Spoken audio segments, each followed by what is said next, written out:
Philippines-Japan Foreign at Defense Ministerial Meeting nakatakdang ganapin sa July 8.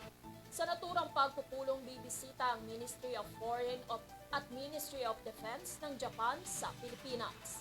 Si Alvin Pelio-Belio para sa detalye ng balita. Nakatakdang bumisita sa bansa ang Ministry of Foreign Affairs at ang Ministry of Defense ng Japan sa darating na ika-8 ng Hulyo.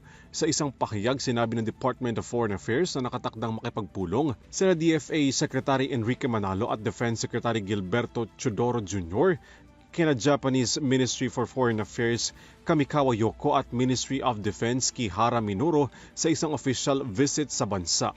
Ang naturang pulong ay bahagi ng ikalawang Philippines-Japan Foreign at Defense 2+2 Ministerial Meeting. Ang 4 na ministro ng dalawang bansa ay inaasahang tatalakayin ang bilateral, depensa at seguridad sa gitna ng mga isyong kinahaharap ng rehiyon at pagpapalitan ng pananaw sa regional at international issues. Inaasahang magkakaroon din ng hiwalay na pagpupulong sa pagitan ng parehong ministro upang pag-usapan ang mga mahahalagang usapin sa iba't ibang larangan. Layo ng pagbisitang ito ng Japanese officials ang pagtibayin ng strategic partnership sa pagitan ng Pilipinas at ng Japan.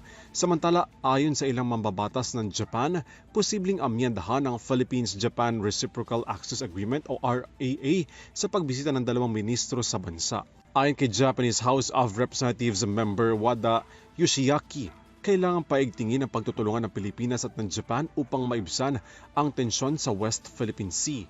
Ipinahayag din ng mambabatas ang pagkondena sa agresibong aksyon ng Chinese Coast Guard personnel laban sa mga tropa ng militar sa Ayungin Shoal.